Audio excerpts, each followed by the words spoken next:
नमस्कार। इस समय सीधे आपको लिए चलते हैं छत्रपति संभाजी नगर महाराष्ट्र के, जहां पर प्रधानमंत्री नरेंद्र मोदी चुनावी रैली को संबोधित कर रहे हैं। बहुत सारी बड़ी बड़ी कंपनियां हमारे यहां काम करेगी। इसके लिए यहां महाराष्ट्र का सबसे बड़ा इंडस्ट्रियल पार्क बनाया जा रहा है। और इस सब का नतीजा क्या है?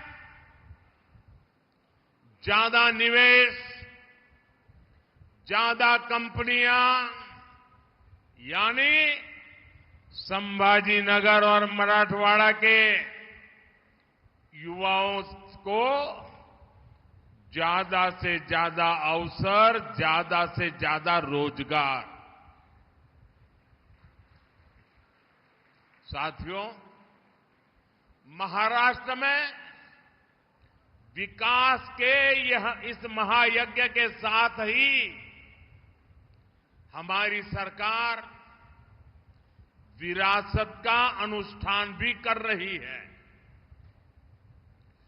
भगवान विट्ठल के भक्तों की सुविधा के लिए हमने पालकी महामार्ग का निर्माण करवाया है। महाराष्ट्र और मराठवाड़ा के लोग दशकों से मराठी को अभिजात भाषा का दर्जा देने की मांग कर रहे थे। मराठा गौरव से जुड़ा ये काम भी बीजेपी ने ही पूरा किया है। साथियों, अगाड़ी वालों ने महाराष्ट्र की परेशानियों को बढ़ाने के अलावा कोई काम नहीं किया है। मराठवाड़ा में लंबे समय से पानी का संकट रहा है, लेकिन कांग्रेस और अगाड़ी वाले हमेशा हाथ पर हाथ धरे बैठे रहे। हमारी सरकार में पहली बार सूखे के खिलाफ ठोस प्रयास शुरू हुए। महायुति की सरकार ने वैतरणा और उल्लास सब बेसिन से पानी मराठवाड़ा तक पहुंचाने का फैसला लिया है। जब देवेंद्र जी सीएम थे तो उन्होंने जलयुक्त शिवार योजना भी बनाई। जलयुक्त शिवार योजना से मराठवाड़ा में जल संकट सुधरना शुरू हुआ था। लेकिन भाइयों बहनों, बीच में 2.5 साल के लिए इन अगाड़ी वालों की सरकार आ गई थी। इन्होंने इस योजना को भी बंद कर दिया था। जब महायुति की सरकार आई तो ये काम दोबारा शुरू हुआ। छत्रपति संभाजी नगर में पानी की सप्लाई के लिए महायुति सरकार ने 1600 करोड़ रुपए से भी ज्यादा दिए थे। इस पर भी अगाड़ी वालों ने ब्रेक लगा दिया था। अब जब उसे दोबारा शुरू किया गया है तो इस योजना की लागत बहुत बढ़ गई है। इसके लिए अब केंद्र सरकार अलग से 700 करोड़ रुपए दे रही है। ये फर्क है महायुति और अगाड़ी वालों में। ये फर्क है बीजेपी और कांग्रेस में। आप मुझे बताइए, महाराष्ट्र में सरकार पानी और सूखे से मुक्ति दिलाने वाली होनी चाहिए या इन योजनाओं को ठप करने वाली होनी चाहिए? ये अघाड़ी वाले बूंद बूंद पानी के लिए आपको तरसाएंगे। तरसाएंगे कि नहीं तरसाएंगे? इसलिए विशेषकर मैं माताओं बहनों को कहता हूं, ये अघाड़ी वालों को घुसने ही मत देना, वरना आपको पानी के लिए भी तरसा के रखेंगे।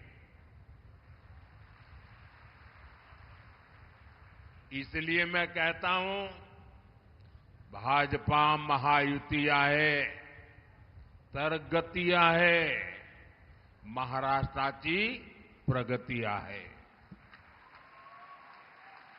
साथियों, महायुति के लिए हमारा किसान हमारा अन्नदाता है। विकसित महाराष्ट्र का सबसे मजबूत स्तंभ है। यहां कपास के किसान बहुत बड़ी भारी मात्रा में है। हमारी सरकार कपास किसानों की आय बढ़ाने के लिए भी हर संभव प्रयास कर रही है। महाराष्ट्र में टेक्सटाइल पार्क खुलने से स्थानीय कपास उद्योग को बढ़ावा मिलेगा। किसान सम्मान निधि के तहत महाराष्ट्र के 1,20,00,000 किसानों को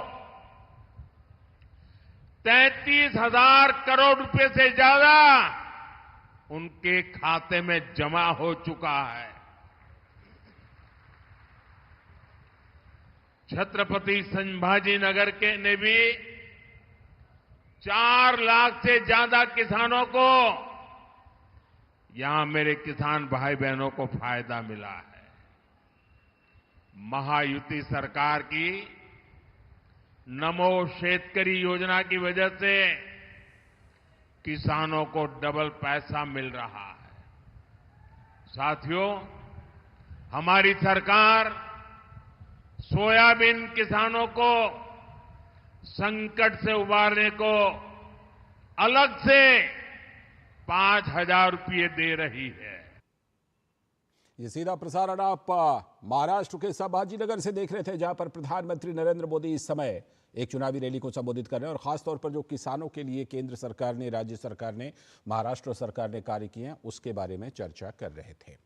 और अब हम शुरुआत कर लेते हैं आज के खास प्रोग्राम इस वक्त की। और आज हम सबसे पहले महाराष्ट्र चुनाव पर ही बात करेंगे, जो अभी आप सीधा प्रसारण देख भी रहे थे कि वहां पर जबरदस्त चुनावी हलचल है। उद्धव ठाकरे तो लगातार सीएम पर अपना दावा ठोंक ही रहे हैं। अब कांग्रेस भी मैदान में आ गई है, कहीं कांग्रेस का ही सीएम होगा अगर हम सरकार में आते हैं। शरद पवार भी पहले कह चुके हैं, तो बड़ी जबरदस्त हलचल है। और इस बीच वहां पर ईडी के छापे भी पड़े हैं, खासतौर पर जो नकली आधार कार्ड और बैंक खाते के जरिए वोट जिहाद की जो चर्चा है उससे जुड़ा हुआ मामला है। तो इस पर सबसे पहले बात, और इसके बाद आज की खास चर्चा खास मेहमानों के साथ होगी कि बयानों को लेकर जमीनी हकीकत क्या है। क्योंकि जिस तरह से बयान आए, एक हैं तो सेफ हैं, बटेंगे तो कटेंगे, इस पर फिर बयान आ गया कि भगवा जो पहनता है वो राजनीति में क्या कर रहा है। तो पलटवार हुआ कि खड़गे जी, आपके गांव को, आपकी माता जी को और आपकी बहन को जिंदा किसने जलाया था? आप बोलते क्यों नहीं, नाम क्यों नहीं लेते उनका? तो बयानों का बिल्कुल पूरा अंबार सा लग गया है। हकीकत क्या है इन बयानों की, इस पर आज खास चर्चा करेंगे खास मेहमानों के साथ। और इसके बाद बात होगी कि आर्टिकल 370 पर जो कांग्रेस की ऊहापोह है, जम्मू कश्मीर चुनाव के दौरान तो दिखी ही, और उसके बाद फिर विधानसभा में जो कुछ हुआ उस दौरान भी दिखी। तो अब इसको लेकर केंद्रीय गृह मंत्री अमित शाह हमलावर हो गए हैं। महाराष्ट्र में उन्होंने चुनाव प्रचार के दौरान बड़ी जबरदस्त तरीके से कांग्रेस को घेरा है। और इसके बाद यह भी बात करेंगे कि भारत माता की मूर्ति, जिसको डीएमके सरकार ने, स्टालिन सरकार ने जबरदस्ती हटा दी थी, तो मद्रास हाईकोर्ट ने अब कहा है कि तुरंत लगाओ। इससे क्या आपत्ति है आपको? भारत माता की मूर्ति से क्या आपत्ति है? यह सवाल आज पूछेंगे कि क्या दिक्कत है भारत माता की मूर्ति से डीएमके को और उसकी सरकार को। होंगे तमाम सवाल जवाब, लेकिन सबसे पहले इस वक्त की हेडलाइंस। डोमिनिका ने की प्रधानमंत्री नरेंद्र मोदी को अपना सर्वोच्च राष्ट्रीय सम्मान देने की घोषणा। कोविड के दौरान मदद और साझेदारी को मजबूत करने के पीएम मोदी के प्रयासों के प्रति यह सम्मान। महाराष्ट्र के चुनावी रण में धुआंधार रैलियों के जरिए प्रधानमंत्री नरेंद्र मोदी चुनाव प्रचार को दे रहे हैं धार, तो कांग्रेस के राष्ट्रीय अध्यक्ष मल्लिकार्जुन खड़गे और राहुल गांधी भी ठोक रहे हैं ताल। उधर झारखंड के गिरिडीह में गरजे केंद्रीय मंत्री और बीजेपी के वरिष्ठ नेता अमित शाह। हेमंत सोरेन सरकार को पर लगाया घुसपैठियों को संरक्षण देने का आरोप। राज्य में जेएमएम के साथ विपक्षी गठबंधन ने भी झोंकी प्रचार में पूरी ताकत। पश्चिम बंगाल के लॉटरी घोटाले में ईडी की बड़ी कार्रवाई। कोलकाता में लॉटरी टिकट प्रिंटिंग फैक्ट्री पर छापा, तो वहीं कोयम्बटूर और चेन्नई में भी छापेमारी जारी। मद्रास हाईकोर्ट ने बीजेपी ऑफिस में लगी भारत माता की मूर्ति जबरन हटाने को लेकर स्टालिन सरकार को लगाई फटकार। अविलंब मूर्ति लगाने का फिर से दिया आदेश। और दिल्ली में भारत अंतर्राष्ट्रीय व्यापार मेले का आगाज। वाणिज्य मंत्री पीयूष गोयल ने वर्चुअली किया इसका उद्घाटन। 14 दिवसीय मेले में देश विदेश के 3,500 से भी अधिक प्रदर्शक शामिल।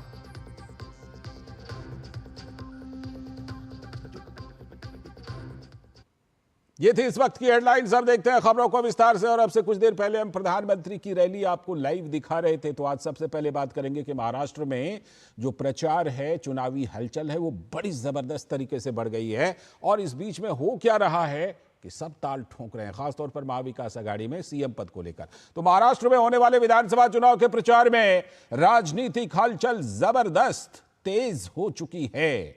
उद्धव ठाकरे के मुख्यमंत्री पद पर लगातार दावे के बीच अब कांग्रेस भी ताल ठोक रही है और अपना दावा ठोक दिया है कि नहीं, सीएम तो हमारा होगा अगर हमारी सरकार बनी। कांग्रेस ने किया दावा कि अगर एमवीए की जीत हुई तो सीएम तो कांग्रेस से ही होगा। यह बड़ी बात किसने कही है? यह बड़ी बात पूर्व सीएम पृथ्वीराज चव्हाण ने कही है। उन्होंने कहा कि अगर एमवीए सत्ता में आती है तो कांग्रेस का ही सीएम होगा। आपको याद होगा, इससे पहले शरद पवार भी अपनी पार्टी के जयंत पाटिल के नाम की चर्चा कर चुके हैं कि वो भी बड़ा अच्छा सीएम हो सकते हैं। ये सब कुछ चल रहा है महाराष्ट्र के चुनाव में, प्रचार में, खासतौर पर एमवीए में। लेकिन इस बीच ईडी ने कथित वोट जिहाद मामले में जबरदस्त छापेमारी की है। इसमें महाराष्ट्र और गुजरात में 24 स्थानों पर ईडी की छापेमारी हुई है। यह मामला क्या है? मामला मुख्य रूप से दरअसल फर्जी दस्तावेजों और नकली केवाईसी के जरिए बड़े पैमाने पर बैंक खाता खोलने से जुड़ा हुआ है, इसीलिए ईडी की एंट्री हुई है इसमें।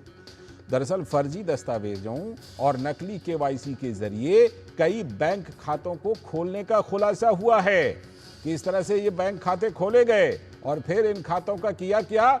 इन फर्जी खातों का उपयोग वोट जिहाद के उद्देश्य से किया गया, यानी कि पैसा मंगाया गया, इसमें पैसा आया, पैसे का लेन देन हुआ।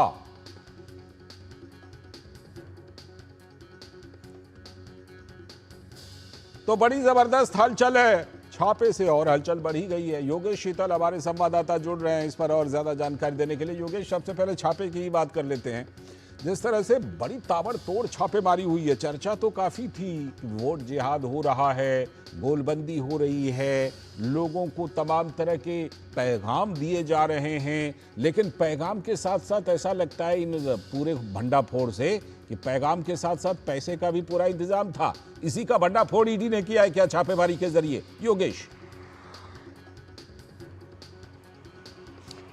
देखिए, पिछले कुछ दिनों से काफ़ी इस तरह की एजेंसी की कार्रवाई जो महाराष्ट्र में भी हुई है। बेसिकली इलेक्शन कमीशन जब चुनाव की घोषणा करता है उसके बाद सारी एजेंसियां जो है वो एक्टिव रहती हैं। खास करके एडिशनल प्रिकॉशन जो है वो भी लिया जाता है इंश्योर करने के लिए कि जो पूरी वोटिंग प्रक्रिया है उसमें जो गलत तरीके से फंड ना आए, किसी भी तरह की ट्रांसपेरेंसी पर क्वेश्चन रेज करने का मौका किसी को ना मिले, तो उसके तहत कई जगह पर कार्रवाई की जा रही है। उसी के तहत जो है महाराष्ट्र के भी कुछ क्षेत्रों में कार्रवाई की गई है।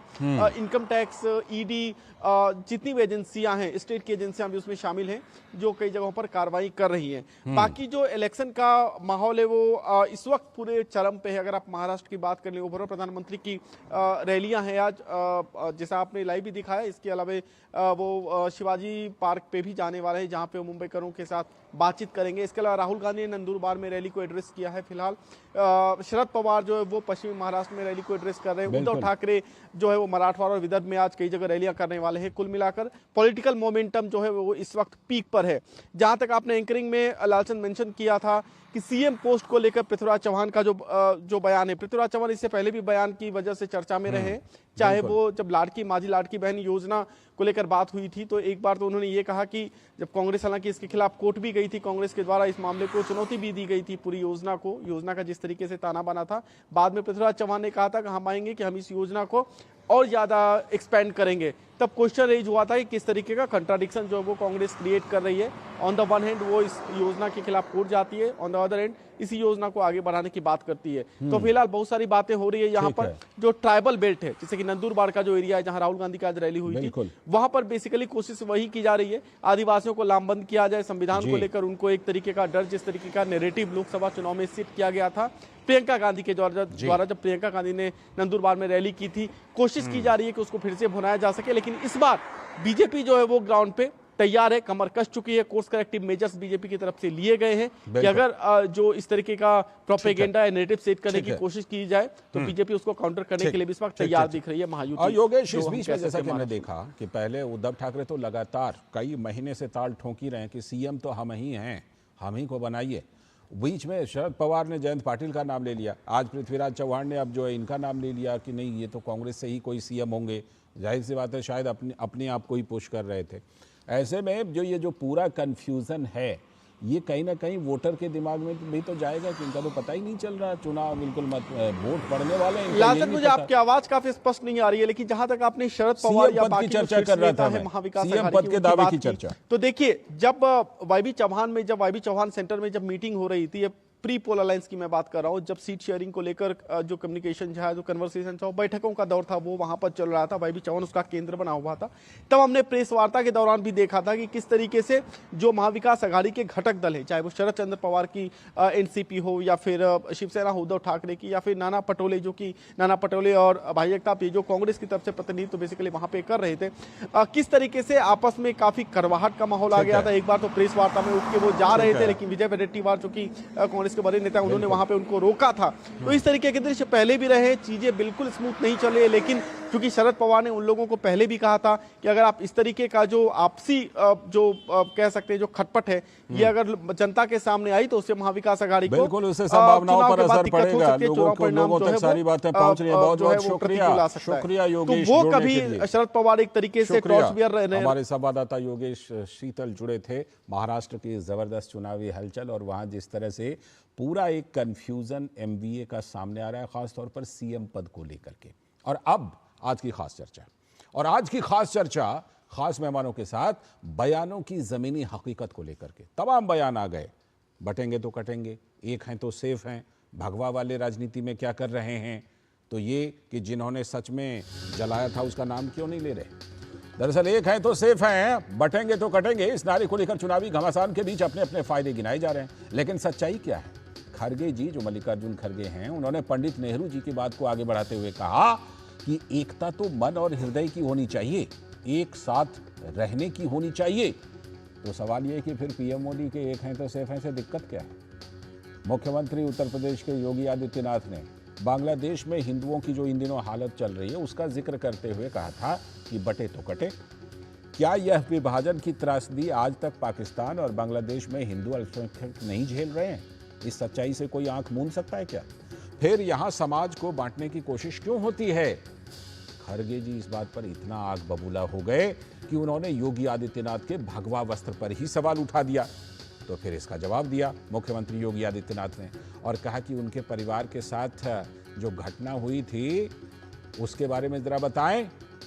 लेकिन कर्नाटक के मंत्री जो प्रियांक खरगे हैं, मल्लिकार्जुन खरगे के सुपुत्र भी हैं, उन्होंने इस बात को लेकर नाराजगी जताई। उन्होंने कहा यह सच है कि निजाम के रजाकारों ने ही मेरे पिता का घर जलाया था और कई लोग मारे गए थे, लेकिन हमने इसका कभी सियासी फायदा नहीं लिया। हर समुदाय में गलत काम करने वाले लोग होते हैं, ये सच भी है। योगी आदित्यनाथ उनकी विचारधारा को ध्वस्त नहीं कर सकते। तो सियासत में ऐसे ही मायने समाजवादी पार्टी उत्तर प्रदेश के चुनाव में लोगों को समझा रही है और अली और बजरंगबली की जय बोल रही है, क्योंकि वहां भी तो 9 सीटों पर उपचुनाव है। सवाल यह है कि एकता के इस सवाल को लेकर किसे दिक्कत हो सकती है और क्यों दिक्कत हो सकती है। लेकिन होता क्या है, एक और मुस्लिम वोट बैंक को बढ़ावा देने के लिए संवैधानिक व्यवस्था पर चोट तक कर दी जाती है, वहीं हिंदुओं में जाति विभेद की हर कुत्सित प्रयास किए जाते हैं। दिखाया जाता है कि ये देखिए कितना जाति विभेद है। बांग्लादेश में आजादी के बाद थोड़ा डेटा देखिए कि 22% अल्पसंख्यक थे और उसको अपनी जन्मभूमि मानकर वहां पर रह गए 22% अल्पसंख्यक। लेकिन 1971 में आते आते हिंदुओं की आबादी 16% रह गई और आज तो 8% से भी कम रह गई है, 7.5% के आसपास। गरीब और पिछड़े हिंदू समाज से आने वाले लोगों के साथ बांग्लादेश में और पाकिस्तान में क्या हो रहा है, ये दुनिया से छुपी हुई नहीं है। अगर आप आंख मूंद कर नहीं बैठे हैं तो आप देख सकते हैं। शेख हसीना सरकार की हाल में तख्तापलट के बाद सबसे ज्यादा निशाना हिंदू समाज के लोगों को बनाया जा रहा है। क्या मतलब है, आपने सत्ता पलटनी थी, पलट दी, तो उसमें हिंदुओं को निशाना बनाने का क्या मतलब है। अब जमाते इस्लामी के दबाव में मोहम्मद यूनुस की सरकार संविधान से सेक्युलर शब्द भी हटाने जा रही है बांग्लादेश में। तो बांग्लादेश के अटॉर्नी जनरल ने संविधान संशोधन की मांग कर दी है। मीडिया की खबर की माने तो उन्होंने कहा कि देश की 90% मुस्लिम आबादी है, इसलिए धर्मनिरपेक्ष का कोई मतलब ही नहीं है। अटॉर्नी जनरल ने 15 संविधान संशोधन पर सुप्रीम कोर्ट में यह बात जजों के सामने रखी। अटॉर्नी जनरल सरकार का प्रतिनिधित्व करते हैं। उनका तर्क है कि बांग्लादेश में पहले अल्लाह पर भरोसा और यकीन थी, लेकिन अब आर्टिकल 2A में कहा गया कि राज्य सभी धर्मों के पालन में समान अधिकार और समानता तय करेगा। तो क्या बांग्लादेश में कट्टरपंथी जमातों का हिंदू मंदिरों पर हमला इस कोशिश की पहली कड़ी नहीं है? बांग्लादेश में दुर्गा पूजा का विरोध विलुप्त हो रहे हिंदू समाज के दर्द को बयान नहीं कर रहा है। मोहम्मद यूनुस सरकार की चाहे जो भी मंशा हो, लेकिन योगी आदित्यनाथ के बयान को क्या हल्के में लिया जा सकता है? विभाजन की त्रासदी हिंदू समाज में विभेद के कारण सामने नहीं आई। भारत में विश्व कल्याण और विश्व बंधुत्व की बात करने वाले लोगों के कारण ही अभी तक सेक्युलरिज्म है। क्या ये सच नहीं है? अगर पीएम मोदी ने कहा एक हैं तो सेफ हैं, तो इसके सियासी मायने क्यों निकाले जाते हैं, खासतौर पर जब सामने हम दिख रहे हैं कि क्या क्या घटनाएं घट रही हैं।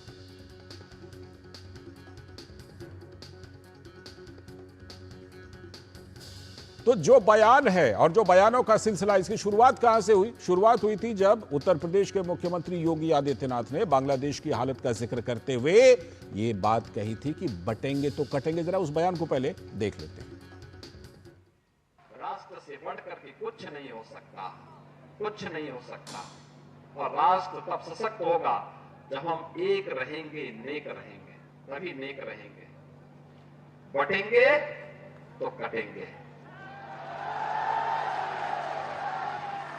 आप देख रहे हैं ना, बांग्लादेश में देख रहे हो ना, तो वो गलतियां यहां नहीं होनी चाहिए। बटेंगे तो कटेंगे, एक रहेंगे तो नेक रहेंगे। तो यही वो बयान था जिसके बाद एक अनेक बयान आ रहे हैं और पूरी हलचल मची हुई। लेकिन इनकी हकीकत समझेंगे कि बयानों की हकीकत क्या है, इसका विश्लेषण करेंगे, खास चर्चा करेंगे खास मेहमानों के साथ। लेकिन अभी फिलहाल छोटा सा ब्रेक के बाद लौट करके अपने सारे खास मेहमानों से जुड़ेंगे। आपके घर के खाने में रेस्टोरेंट जैसा स्वाद ले आए MDH का शाही पनीर मसाला। पनीर को क्या मस्त बना डाला। जब धरती चीर कर निकलता है लोहे का पत्थर और मिलता है मोंगिया के जोश से, फिर तपता है, पिघलता है और बनता है फौलाद। अब होता है सरिया सारी खूबियों के साथ। मोंगिया स्टील, मजबूत देश का मजबूत सरिया। स्वागत है ब्रेक के बाद। आप देख रहे हैं इस वक्त, और ब्रेक पर जाने से पहले हमने बताया था कि आज खास चर्चा किस मुद्दे पर करने वाले हैं कि जो तमाम बयान आ रहे हैं उसकी क्या हकीकत है। इसी पर बात करने के लिए हमारे साथ तमाम खास मेहमान जुड़ गए। जयराम विप्लव जी, भारतीय जनता पार्टी के प्रवक्ता, बहुत बहुत स्वागत जयराम जी। और साथ में हमारे साथ संदीप त्रिपाठी जी, कांग्रेस के नेता, बहुत बहुत स्वागत संदीप त्रिपाठी जी इस खास चर्चा में। और हमारे साथ स्टूडियो में हमारे सलाहकार संपादक विनोद मिश्र जी जुड़े हुए। विनोद जी, लगता है कि योगी आदित्यनाथ का जो बयान था उसने बड़ा गहरा असर किया है, और जिसे कहते हैं ना कई बार कि एकदम छेड़ देना, झंझना देना, बिल्कुल योगी आदित्यनाथ ने वो बयान बांग्लादेश के संदर्भ में दिया था, लेकिन उसके बाद जो बयानों का सिलसिला है, उसके बाद जिस तरह से वाद प्रतिवाद हमले हो रहे हैं, उससे लगता है कि बड़ा गहरा असर किया है उस बयान ने। लाल जी, जब आप बयान कहते हैं तो फिर उसमें जब हम तलाशते हैं इस चीज को कि क्या ये हकीकत नहीं है, जिस बयान पे अगर कोई राजनीतिक पार्टी इसको अपना एक सियासी फायदे और नुकसान की बात करने लगे हैं जी, उसमें ये राजनीतिक फायदे और नुकसान के साथ साथ जमीनी हकीकत को भी आपने अपनी रिपोर्ट में दिखाई है। हकीकत ये है कि योगी जी जिस समय में ये बात सीएम योगी कह रहे थे, उस समय में डेफिनेटली वो बांग्लादेश का ही मसला था, जो कूप के बाद जिस तरह वहाँ पे हिंदुओं का उत्पीड़न हो रहा था, हिंदू समाज के मंदिर और उनके जो अपने जो भी आराधना है, उनकी साधना है, उन पे सारे लोग प्रभावित कर रहे थे। तो वहाँ एक बार पहली बार ये बांग्लादेश में हुआ कि हिंदू समाज ने एक यूनिटी दिखाई, और हिंदू समाज ने एक यूनिटी दिखाई और उन्होंने एक तरह से जमाते इस्लामी के जो लोग वहाँ पे जो कट्टरपंथी आते थे उनको मंदिरों को तोड़ने और उनको उन पे हमला करने, उनको वो एक तरह से खदेड़ते थे। वहाँ पुलिसिंग और कहीं कुछ नहीं, कोई व्यवस्था नहीं थी। तो एक है तो सेफ है ये कह के बांग्लादेश में वो माइनॉरिटी और खास करके हिंदुओं ने दिखाया कि आप समाज में बटे रहोगे तो आपका अस्तित्व खतरे में पड़ जाएगा, और इसको चेत के कम से कम बांग्लादेश ने अपनी रक्षा की, वहाँ की माइनॉरिटी खास करके हिंदुओं ने। ये अलग बात है, दुर्गा पूजा में उनकी पूजा नहीं होने दी गई। अब सवाल ये है कि आज जो प्रियंक खड़गे ने योगी आदित्यनाथ के उस पे बाइट दिया है, उस पे अपना रिएक्ट किया है, जो उन्होंने अपने ट्विटर हैंडल पे लिखा है कि हाँ, उनके परिवार के साथ या मल्लिकार्जुन खड़गे के जो परिवार थे, माता पिता और उनके परिवार में जिस तरह के निजाम के जो रजाकार थे, तो रजाकार की जो वो फौज थी वो किस तरह से जलाया उस गांव को और उस गांव के और उनके घर को, उसमें उनके माता खड़गे जी के माता, उनके बहन और कई परिवार के सदस्य जल के मर गए थे जी। ये उनकी वो महानता बताते हैं प्रियंक खड़गे कि ये महानता योगी जी को सीखनी चाहिए कि उन्होंने इसका कोई सियासी फायदा नहीं उठाया, और उन्होंने इस चीज को ये बात समझ के रखी कि समाज में कुछ गंदे लोग भी होते हैं, कुछ अच्छे लोग भी होते हैं, ठीक है, इसलिए उन्होंने इसका कोई सियासी फायदा नहीं उठाया। तो क्या योगी आदित्यनाथ इसका सियासी फायदा उठा रहे हैं कि आपके पिता के पीड़ित को, उस पीड़ा को आज सामने में ला रहे हैं, तो क्या योगी आदित्यनाथ इसका सियासी फायदा उठा रहे हैं? ये अपना तर्क है, लेकिन तर्क के साथ जब आज आप देखते हैं कि बांग्लादेश में जो बात आप अपनी रिपोर्ट में दिखा रहे थे कि वो अटॉर्नी जनरल हैं और अटॉर्नी जनरल सुप्रीम कोर्ट के इस बहस में सामने ला रहे हैं कि इस कॉन्स्टिट्यूशन में सेकुलर शब्द को बदलना चाहिए, और उनका तर्क है कि चूंकि 90% जो वहां मुस्लिम आबादी है, फिर ये सेकुलर की क्या मतलब है?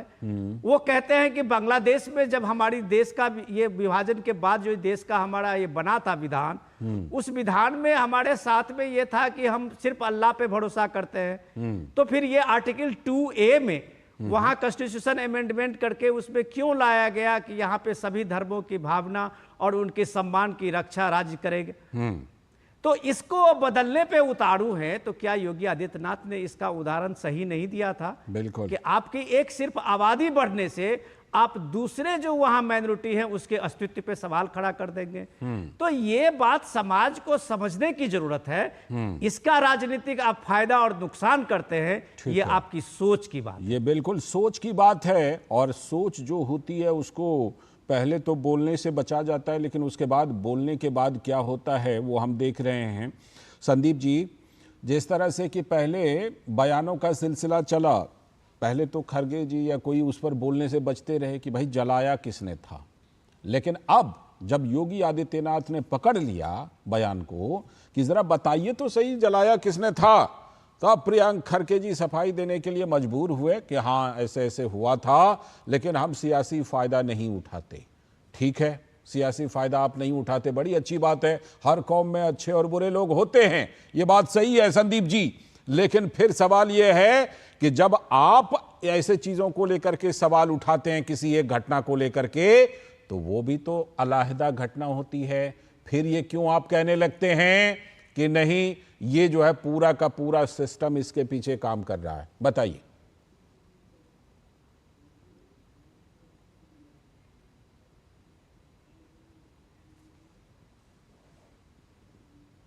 संदीप जी जरा आप अनम्यूट कीजिए, आपकी आवाज हम तक नहीं पहुंच रही है। जी हाँ अब आ रही है, बोलिए। जी आज पंडित नेहरू जी की जयंती है, जन्म जयंती है जी मैं उनको सशक्त नमन करते हुए और बाल दिवस की बच्चों के आपके जो दर्शक बच्चे हैं जी उनको बाल दिवस की बधाई देते हुए अपनी बात की शुरुआत करूंगा। बिल्कुल, हमारी तरफ से भी। जी देखिए सर, अभी हम 2-3 एग्जाम्पल के साथ बात करेंगे। आप ये कह रहे हो कि आप वहां पर किसी तरीके से बात करते हो, यहाँ पर किसी तरीके से बात करते हो, बिल्कुल नहीं। अभी डबल स्टैंडर्ड की बात मैं अभी दिखा रहा हूँ। बांग्लादेश में सेकुलर शब्द हटाया जा रहा है, हम लोग यहाँ पर डिबेट कर रहे हैं और बड़ी तकलीफ भी जाहिर कर रहे हैं, लेकिन वही भारतीय जनता पार्टी यहाँ सेकुलर शब्द पर आपत्ति दर्ज करती है और सवाल खड़ी करती है, तब हम बड़े छाती पीट पीट कर उनकी बड़ाई करते हैं कि सेकुलर शब्द नहीं, वो कहते हैं कि नहीं होना चाहिए, हम सहमति भी दर्ज करते हैं। क्योंकि 76 में जबरदस्ती आपने जोड़ दिया था ना, इसीलिए। तो सर वहां भी जोड़ा गया है। अगर फिर जमाती इस्लामी की बात तो मानिए, फिर आप वो लाल वाला जो किताब लेकर के घूमते हैं कि ये अंबेडकर जी का संविधान है, वो लेकिन मत घूमिए उसको लेकर के। अंबेडकर जी ने तो ये जोड़ा नहीं था प्रस्तावना में। सर बहुत सारे संशोधन हुए हैं, आप देखिए बात को कहां ले जा रहे हैं। हम ये कह रहे हैं कि आप जमाती इस्लामी का अगर समर्थन करते हैं, हम बार बार यही कहते हैं ना सर कि सांप्रदायिक भाई भाई होते हैं, चोर चोर मौसेरे भाई, सांप्रदायिक मौसेरे भाई होते हैं। अगर जमाती इस्लामी वहां पर कोई बात कर रहा है और वही बात अगर हमारे यहाँ भारतीय जनता पार्टी और आरएसएस करती है, तो दोनों तो एक ही बात करते हैं ना। तो हम जो कहते हैं कि सांप्रदायिक भाई तो बिल्कुल है। अब आते हैं एक बात और सर, देखिए बड़ी मजेदार बात है। दुबई में इस्कान मंदिर बनाता है, मोदी जी उद्घाटन करने जाते हैं और हम छाती पीटते हैं कि भारत हमारा बढ़ गया और हमारा धर्म बढ़ गया। तो आप ये बताइए कि दुबई के लोगों को, दुबई का जो शासक है उसकी बड़ाई करें कि उसने कम से कम एक दूसरे धर्म को इतना सहिष्णुता दिखाई, उसने किस जगह दी। और आप क्या करते हो, आप दुबई की एक सहिष्णुता पर तो आप लगातार बोले जा रहे हैं, बांग्लादेश की असहिष्णुता पर आप बोलते नहीं हैं। नहीं, बिल्कुल बोलते हैं सर। आप बगल में दुबई से ज्यादा नजदीक तो बांग्लादेश है, जहां पर आप देख रहे हैं किस तरह से क्या हो रहा है। खुल्ला बोल रहे हैं कि मारो काटो। हम सर उस बात का समर्थन कर रहे हैं, हम तो नहीं कर रहे हैं ना सर, हम बिल्कुल नहीं समर्थन कर रहे हैं। हमने उसका प्रतिकार भी किया, यहाँ तक कि मोदी जी ने एक ट्वीट नहीं लिखा, एक शब्द बोल नहीं पाए उस मसले पर। योगी जी ने बोला, मैं उनको बता आ रहा हूँ जयराम जी, आप ही की बारी है संदीप जी को जवाब देने की। आ रहा हूँ बस जी, संदीप जी से पूरा करवा कर। रजाकारों की बात कर लेते हैं सर। किसी भी सेना में सर हिंदू मुस्लिम सिख ईसाई सब होते हैं। रजाकारों में थे बताइए, अगर रजाकारों में सिख और ईसाई थे तो बताइए नाम उनका। नहीं, हिंदू की मैं बात करता हूं सर। जब वहां पर खड़गे जी के साथ घटना हुई तो अपने भाई के यहाँ गए जो कि उसी सेना में था, उसी सेना में सिपाही था, उसके यहाँ जाकर शरण लेते हैं। उसी रजाकार की सेना में वो सिपाही थे जिसके यहाँ शरण लेते हैं। तो आप प्रियांक खड़गे ने तो स्वीकार कर लिया और अब आप उस पर पर्दा डाल रहे हैं। नहीं, हम पर्दा नहीं डाल रहे हैं, हम फैक्ट की बात कर रहे हैं। प्रियांक जी ने क्या कहा क्या नहीं कहा। जयराम जी आना चाह रहे हैं। जयराम जी आपको जवाब देना चाह रहे हैं। जयराम जी दीजिए जवाब। जयराम जी दीजिए जवाब। देखिए लाल जी, इन्होंने ही शुरुआत में अभी कहा जमाते इस्लामी का जिक्र किया। हो जाइए, दोनों एक ही बात है। मिडिल नेम नहीं भी लेते हैं तो भी मेरा फर्स्ट नेम लाल ही है, मिडिल नेम चंद्र है। बोलिए जयराम जी। मेरा ये कहना है कि अभी जो ये कांग्रेस के साथी हैं, इन्होंने एक संगठन का जिक्र किया जमाते इस्लामी, और उसको बताया सांप्रदायिक, उसको बताया कट्टरपंथी। तो इनका दोगलापन जो है ना कांग्रेस पार्टी का, वो इसमें भी अभी उतार कर दिखाता हूं आपको। प्रियंका वाड्रा जो वायनाड से चुनाव लड़ रही हैं, उसको लेकर के प्रकाश करात ने प्रेस कॉन्फ्रेंस की कि जमाते इस्लामी जैसे कट्टरपंथी सांप्रदायिक वहां के सीएम ने भी बयान दिया है, पिनराई विजयन ने भी बयान दिया है। Point number 1। पॉइंट नंबर 2, देखिए इस बात को, सत्य को स्वीकार करना चाहिए। जो इतिहास के सत्य को नकारता है या उसको छुपाने का प्रयास करता है, उसका भविष्य बहुत ही दर्दनाक होता है और ये गलती नहीं होनी चाहिए। जहां अल्पसंख्यक हैं, वहां पर इनको सेकुलरिज्म चाहिए। जहां पर ये बहुसंख्यक हो जाएंगे वहां पर इनको शरीयत चाहिए। अब बांग्लादेश क्यों जा रहे हैं? तो इस चीज को कर्नाटक लेकर में के आप कांग्रेस संदीप पार्टी जी का को क्यों शासन घेर है। रहे हैं? इस बात को लेकर संदीप जी को क्यों घेर रहे हैं? सुनिए सुनिए ना, इन्हीं को घेर रहे हैं। हाँ। कर्नाटक में इनका शासन है और वहां पर स्कूलों में हिजाब को लेकर के क्या कुछ चल रहा है। झारखंड में इनकी सरकार 5 साल से है, वहां पर जुम्मे के दिन छुट्टी को लेकर क्या कुछ चल रहा है। तो जहां संख्या बढ़ती है वहां पर शरीयत को लेकर के बात की जाने लगती है और जहां कम रहते हैं वहां पर इनको सेकुलर संविधान चाहिए। ठीक है। धर्मनिरपेक्षता का अगर कोई चेहरा होता लाल जी तो उस चेहरे का नाम है कांग्रेस पार्टी। और कांग्रेस पार्टी ने तुष्टीकरण के कारण इतिहास को स्वीकारना। जवाब दीजिए संदीप जी, संदीप जी जवाब दीजिए। हाँ दीजिए जवाब संदीप जी। एक बात और, हाँ अगर प्रियंक खड़गे कह रहे कि उनके पिताजी राजनीति नहीं करते तो मंचों से इस बात का जिक्र क्यों कर रहे थे? क्यों कर रहे थे जिक्र, बताइए संदीप जी, बताइए संदीप जी। नहीं, उन्होंने बताया, बहुत बढ़िया बात बताया हमारे साथी ने। खड़गे जी ने बताया, उनको अनुभव है ना, उन्होंने बताया कि जलाने वाले भी यही है, काटने वाले भी यही है, अच्छा, बांटने वाले भी यही है। लेकिन उस समय तो किसी और ने जलाया था। नहीं, वो कौन थे जलाने वाले? रजाकार। यही तो देश जानना चाह रहा है ना कि मुसलमान शासक निजाम रजाकार ये कौन थे? ये कौन थे? जमाते इस्लामी से आपकी मालकाइन प्रियंका वाड्रा ने समर्थन क्यों लिया? जमाते इस्लामी से आपकी मालकाइन ने समर्थन ले लिया, आप आए हैं सर्टिफिकेट बांटने। छील रहे हो, आज हिंदू त्योहार नहीं मना पा रहा है। जाकर प्रियंका वाड्रा से पूछो ना कि जमाते इस्लामी का समर्थन क्यों लिया। चले आए वो उठा के यहाँ बकवास करने। 10 साल से शासन है, नाम से त्रिपाठी बताकर, नाम से त्रिपाठी हटाकर खान लगा लो। सत्ता की शक्ल अच्छी नहीं है, कम से कम बातें तो अच्छी कर लो। बताइए 10 साल से नाम से त्रिपाठी हटाकर खान लगा लो। काम नहीं होगा, खान लगा लो नाम। जमाते इस्लामी के प्रवक्ता हो ना, खान नाम लगा लो, फिर चले आओ डिबेट में। लाल जी मैं इसमें 1 मिनट आना। अरे प्रियंका वाड्रा ने जमाते इस्लामी से क्यों लिया समर्थन? भारत के 2 टुकड़े करने वाले कौन सी पार्टी है? जवाहरलाल नेहरू की गलतियों के कारण पीओके आज कश्मीर का हिस्सा नहीं है। जवाहरलाल नेहरू की गलतियों के कारण अक्साई चीन हमारा हिस्सा नहीं है।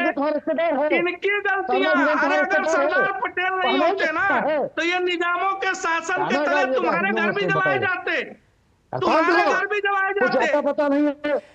अरे त्रिपाठी तुम अपने एक मिनट मुझे जरा विनोद जी को लाने दीजिए। विनोद जी मैं धनंजय जी मैं आपसे भी और त्रिपाठी जी मैं आपसे भी आग्रह करता हूं। देखिए हम तो हमारा जो आज का टॉपिक था डिस्कशन के लिए आप लोगों के जो सामने में लाए थे, इस बात के लिए नहीं रखते कि त्रिपाठी जी प्लीज एक तो आप कम से कम अपनी एक भाषा का वो मर्यादा भी तो रखिए। बिल्कुल ये पब्लिक सर्विस ब्रॉडकास्टर है। दोनों आदमी एकदम पढ़े लिखे हैं, विद्वान हैं, अपने अपने पार्टी की बात रखते हैं। ये बदतमीजी आपको क्या दिक्कत है कि पूरा नहीं छील देंगे। नहीं 1 मिनट धनंजय जी, विनोद जी को सुन लीजिए, उसके बाद फिर आप लोग बोलिए। हमने आज का जो डिस्कशन रखा था उस बयानों की हकीकत को आपके सामने में रखा था। ये हकीकत दिखाते हुए हमने बांग्लादेश की बात रखी है। हमने बांग्लादेश की बात रखी है। जो धनंजय जी की बात जो कह रहे थे मैं उसी को आगे बढ़ाता हूं। क्या अभी झारखंड के कई इलाके में जुम्मे के दिन स्कूलों में छुट्टियां नहीं होती है? ये कांग्रेस की सरकार है वहां, आपके महागठबंधन की। वहां दर्जनों ऐसे स्कूल हैं जहां फ्राइडे को स्कूल बंद होती है और संडे को स्कूल खोला जाता है। किसके कारण खोला जाता है?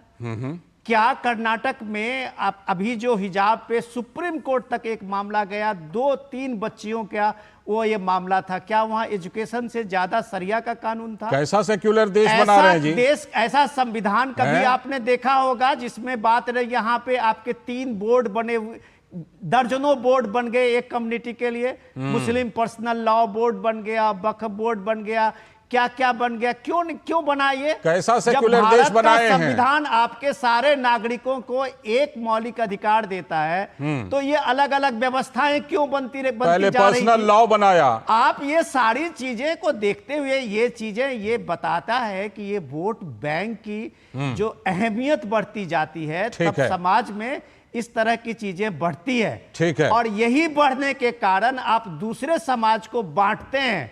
त्रिपाठी जी, इस बात को महसूस कीजिए कि आपको यूपी में एक भी सीट सपा ने नहीं दी है। बिल्कुल नहीं और वो दिया, इसलिए नहीं दिया है कि वो पीडीए कह के आपको किसी भी तरह से मुस्लिम के वोट में आपको शेयर नहीं देगा। ठीक है त्रिपाठी जी, बताइए कैसा सेक्युलर देश बनाए जी?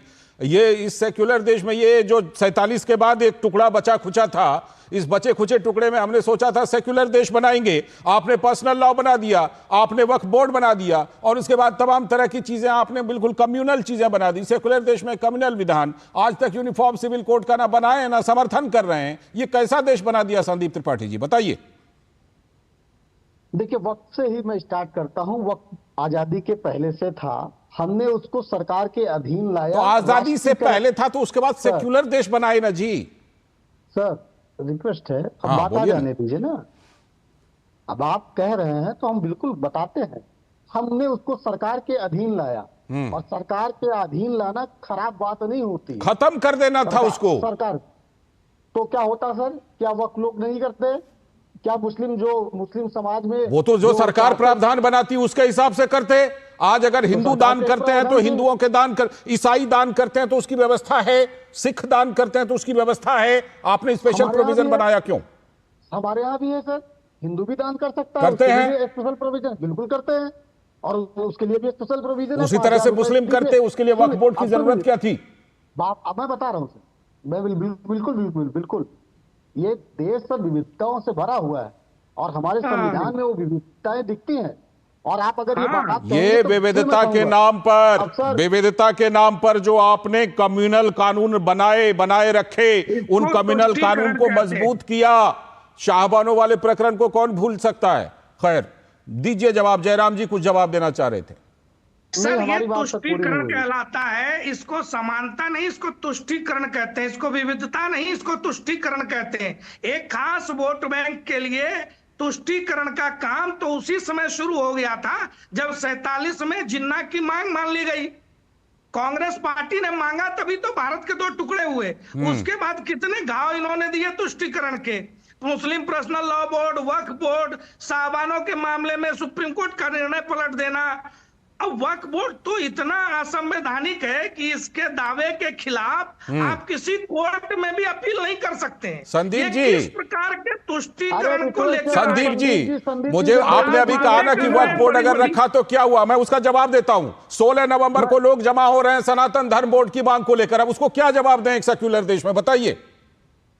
बना दें सनातन धर्म बोर्ड, और इसी तरह ईसाइयों के लिए, सिखों के लिए, सबके लिए बना दें। सर रिक्वेस्ट है कि मेरी बात आने दीजिए। बनाइए, बताइए। आप जो कहिएगा मैं उसको सुनने के लिए तैयार हूं, और बैठा हूं जवाब देने के लिए बैठा। ठीक है। देखिए, अभी विनोद जी ने एक बात कही कि जब इस तरीके की बातें होती हैं तो इस तरीके की मांगे बढ़ती हैं और वोट बैंक का महत्व बढ़ता है, तो इस तरीके की और बातें होती हैं। बिल्कुल मैं सहमत हूँ विनोद जी की बात से, मैं 100% सहमत हूँ। अच्छी बात है। तभी तो भारतीय जनता पार्टी पसमानदा सम्मेलन करती है, मुस्लिम सम्मेलन का नाम बदलकर। तभी सर वो जाते हैं जम्मू कश्मीर में और कहते हैं ईद और मुहर्रम पे हम सिलेंडर देंगे सर। तो ठीक है ना, उन्होंने कोई स्पेशल प्रोविजन तो नहीं किया ना, जैसे आपने 370 किया, वक्फ बोर्ड किया। लाल चंद, रिक्वेस्ट है, बात आ जाने दीजिए, फिर आप सवाल करिए, तब तो आनंद आता है डिबेट का। नहीं, बोलिए। मैं फिर जी, अगर आप ये कहते हैं डिबेट जनता के लिए होती है भाई, आपके आनंद के लिए थोड़ी होती है। ये संबित पात्रा के, गोबर पात्रा के भक्त आ गए। अरे संबित पात्रा जी कहां से आ गए? ये जयराम विप्लव जी हैं। नहीं, ये वो बनना चाह रहे हैं। अच्छा, नहीं, ये अपने आप में बिल्कुल बढ़िया प्रवक्ता है। संदीप खान जी, आपसे तो पहली बार आज मुलाकात हुई है। मैं समझ सकता हूँ डीडी न्यूज को देखिए संदीप जी, आपने कहा कि मुझे मुद्दे पर बोलने दीजिए, मैंने आपको मुद्दे पर बोलने का समय दिया, आपने क्या बोल दिया बताइए। बहसबाजी मत करो, नहीं टिक फिर से लगता है भड़क गए फिर से भड़क गए। मुझे लगता है यहीं पर इस चर्चा को मुझे आज खत्म करनी पड़ेगी, यहीं पर आज इस चर्चा को हम खत्म करनी पड़ेगी, लेकिन इस मुद्दे को हम उठाते रहेंगे। बहुत बहुत शुक्रिया जयराम विप्लव जी, शुक्रिया संदीप जी, शुक्रिया विनोद जी जुड़ने के लिए इस चर्चा में। फिलहाल इस खास चर्चा में आज के लिए इतना। अभी वक्त है एक ब्रेक का। ब्रेक के बाद जब लौटेंगे तो बात करेंगे कि महाराष्ट्र के चुनाव में और झारखंड के चुनाव में 370 का मुद्दा क्यों एक बार फिर से तैर रहा है और किस तरह से कांग्रेस लपेटे में है।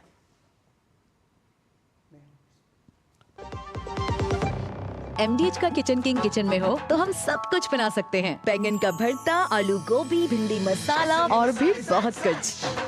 MDH मेरी पसंद, मेरी पसंद, मेरी पसंद, मेरी पसंद, हमारी पसंद, हम सबकी पसंद। मजबूत देश का मजबूत सरिया हो गया स्टील। स्वागत है ब्रेक के बाद। आप देख रहे हैं डीडी न्यूज पर इस वक्त, और ब्रेक के बाद अब हम बात करने वाले हैं जम्मू कश्मीर में जो आर्टिकल 370 को लेकर कांग्रेस का उहापोह है, वो कांग्रेस को कहीं न कहीं महाराष्ट्र और झारखंड में भारी पड़ रहा है। दरअसल जम्मू कश्मीर में सरकार गठन के बाद, जो अभी नई सरकार उमर अब्दुल्ला की बनी है, उसके बाद आर्टिकल 370 पर सियासी चर्चा गर्म है। इंडी गठबंधन की उमर अब्दुल्ला सरकार ने इसे अपना चुनावी वादा करार दिया था। ये देखिए नजारा, जरा आप टेलीविजन स्क्रीन पर देख रहे हैं ना, ये उसी स्पेशल स्टेटस के लिए हुआ था। तो इसका जवाब देते हुए केंद्रीय गृह मंत्री अमित शाह ने कांग्रेस पार्टी के रुख पर सवाल उठाया। उन्होंने कहा कि राहुल गांधी जम्मू कश्मीर में आर्टिकल 370 की वापसी की बात करते हैं, लेकिन राहुल गांधी क्या, अगर इंदिरा गांधी भी स्वर्ग से उतर आएंगी ना, तब भी आर्टिकल 370 नहीं लौटने वाला है। अब महाराष्ट्र की एक चुनावी रैली में अमित शाह की ललकार पर कांग्रेस से भी प्रतिक्रिया आनी थी, तो राष्ट्रीय अध्यक्ष मल्लिकार्जुन खड़गे जी ने कहा, इंदिरा गांधी की तुलना क्या अमित शाह से हो सकती है। तो वहीं प्रदेश के कांग्रेस अध्यक्ष, महाराष्ट्र के कांग्रेस अध्यक्ष नाना पटोले ने कहा कि आर्टिकल 370 हटने से लोगों को क्या फायदा हो गया, वहां क्या बदल गए हैं। देखिए ये नाना पटोले जी की बात को क्यों ना 370 के समर्थन में समझ लें। जाहिर सी बात है कि आजादी के बाद कांग्रेस सरकार जिस परसेप्शन को लेकर विशेष राज्य का दर्जा जम्मू कश्मीर को दिया था कांग्रेस सरकार ने, और भारत की संविधान की जगह पर जम्मू कश्मीर के संविधान को मान्यता दे दी थी, वही सोच आज कहीं ना कहीं आज भी कांग्रेस में कायम है। आजादी के बाद पहली बार जम्मू कश्मीर विधानसभा चुनकर आए सदस्य और मुख्यमंत्री ने भारत के संविधान की शपथ ली है। पहली बार जम्मू कश्मीर में SC/ST समुदाय के लोगों को प्रतिनिधित्व मिला है। पहली बार लाखों लोगों को वोट देने का मौका मिला है।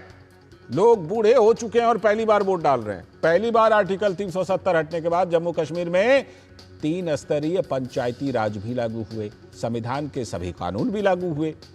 तो क्या कांग्रेस पार्टी इस बड़े बदलाव को खारिज कर रही है कि जम्मू कश्मीर में पहली बार बाबा साहेब का संविधान पूरी तरह से लागू हुआ? महाराष्ट्र के चुनावी मुद्दे में राष्ट्रवाद एक अहम मुद्दा होता है। अगर कांग्रेस पार्टी इसे मुद्दा ना बनाए तो ये उनकी मर्जी, लेकिन जिसने एक देश एक विधान एक संविधान का नारा दिया उसे ललकारने का हक तो जरूर बनता है। और यही तो कर रहे हैं अमित शाह, यही तो कर रहे हैं प्रधानमंत्री नरेंद्र मोदी, यही कर रही है बीजेपी महाराष्ट्र में।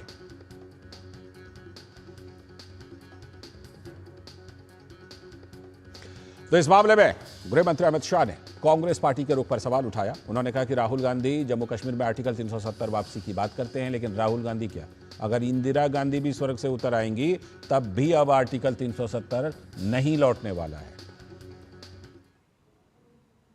धारा 370 मोदी जी ने हटाई, ठीक किया या नहीं किया? अबे राहुल बाबा कहते हैं उन्होंने प्रस्ताव किया है कश्मीर के अंदर कि हम धारा 370 वापिस लाएंगे। राहुल बाबा आप तो छोड़ो, इंदिरा जी स्वयं स्वर्ग से वापिस आएंगे, धारा 370 नहीं।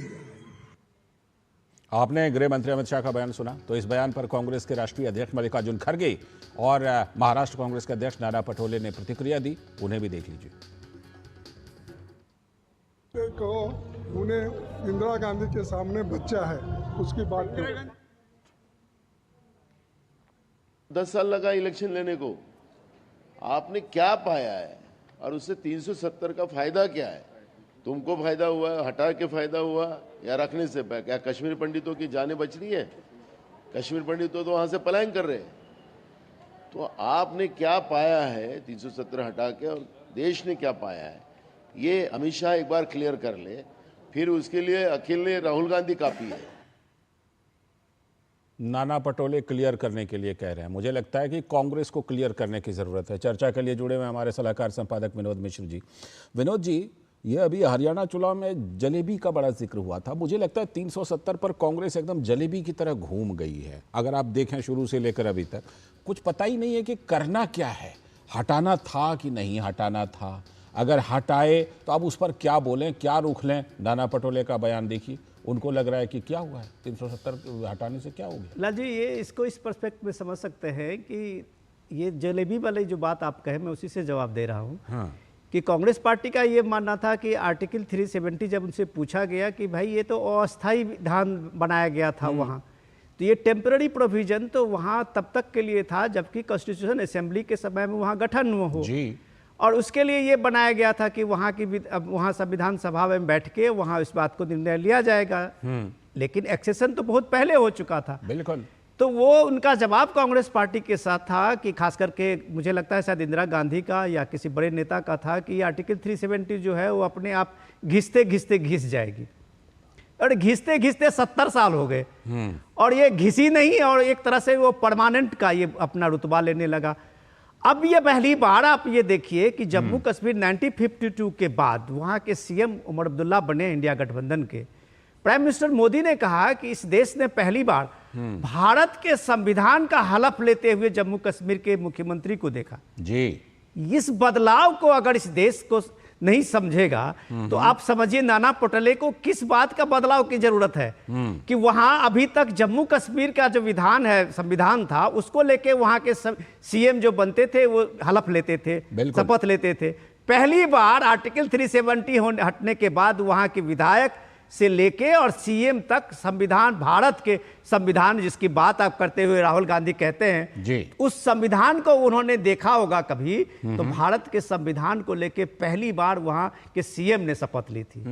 ये बात बताने का हक मैं इसलिए कह रहा हूं कि बीजेपी को है कि अगर बीजेपी ने कश्मीर के लिए जो लड़ाइयां लड़ी, जो बलिदान दिया अपना बड़े नेता को, खास करके मुखर्जी को जी, तो उसका ये तो नारा था, हमेशा रहा है, अपने सारे मैनिफेस्टो में रहा है, एक देश एक विधान एक संविधान। और वो अगर लागू हुआ तो यह कम से कम आज गृह मंत्री अमित शाह को तो ये महाराष्ट्र में ललकारने का हक है। और वो बात जब ललकार रहे हैं तो आप सियासत में घुमा रहे हैं। बिल्कुल। खड़गे जी कह रहे हैं कि वो तो इंदिरा गांधी के सामने में बच्चा है। तो अगर आप बीजेपी ने ये निर्णय लिया है और देश की संप्रभुता, देश का संविधान को लागू किया है, तो उसे ये ललकारने का हक तो है। बिल्कुल ललकारने का हक है और वही बीजेपी कर रही है।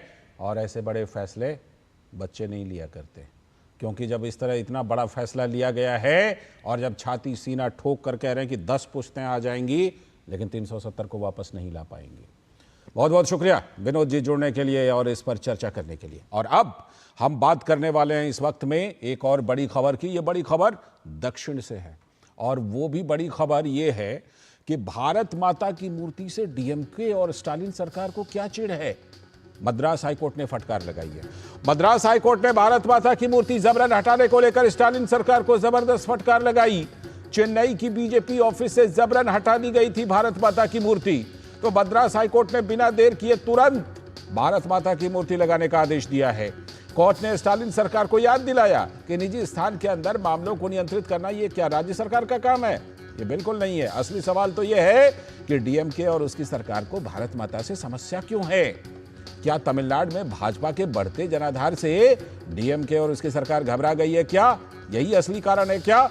इस बीच तमिलनाडु में हॉस्पिटल के अंदर एक डॉक्टर की हत्या से मेडिकल फ्रेटर्निटी में विरोध जबरदस्त हो रहा है। हाल ही में एक डॉक्टर पर हमले की घटना के बाद चिकित्सा कर्मियों ने आशंका भी इसकी जताई थी। तो चिकित्सा जगत से जुड़े लोगों ने राज्य में अपनी सुरक्षा को लेकर आशंका व्यक्त की है।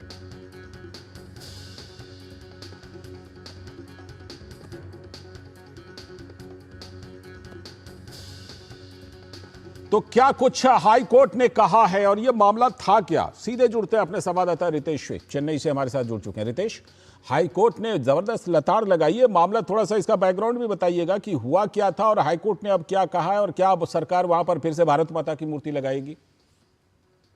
वेल, देखिए, सबसे पहली बात तो है कि जिस जमीन पर और जिसके बारे में पूरी चर्चा हो रही है, ये 2016 में जमीन खरीदी गई थी। भाजपा ने अपना यहाँ कार्यालय बनाने का निश्चय किया था, उसके बाद कार्यालय बना। और हमेशा की तरह आप भी जानते हैं, हम भी जानते हैं, जब भी हम और आप भाजपा के कार्यालय में कवरेज के लिए जाते हैं तो वहाँ एक भारत माता की मूर्ति लगी हुई रहती है, जिनके हाथ में तिरंगा रहे।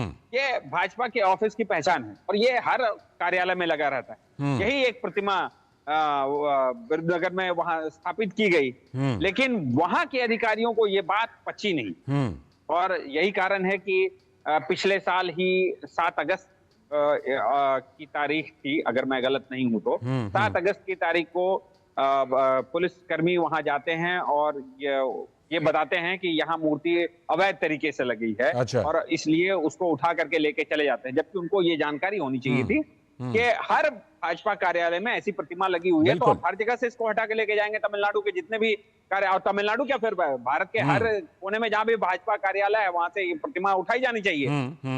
हालांकि इसके खिलाफ जब ये मूर्ति उठा के लेके गई तो वहां के पांडु राजन जो डिस्ट्रिक्ट सेक्रेटरी थे, डिस्ट्रिक्ट प्रेसिडेंट, तो उन्होंने इसके खिलाफ एक मामला दायर किया जी। और मद्रास हाईकोर्ट में यह मामला चल रहा था और सुनवाई के दौरान जो जज ने अपने आनंद वेंकटेश जो थे, उन्होंने अपनी टिप्पणी में सीधा कहा है किसी भी हाथे के अंदर वो किसी का जो निजी क्षेत्र हो जाता है, तो ऐसे में किसी भी पुलिस प्रशासन को कोई अधिकार नहीं है, क्योंकि वो निजता का अधिकार हो जाता है। काफी हद तक बैकग्राउंड हमारे सामने आ चुका है। रितेश, हम ये जानना चाहते हैं कि अब जब हाईकोर्ट ने आदेश दे दिया, अब सरकार करेगी क्या? या तो इसके खिलाफ सुप्रीम कोर्ट जाए या नहीं तो हाईकोर्ट के आदेश का पालन करे। कुछ बोला है इस पर राज्य सरकार ने, स्टालिन सरकार ने?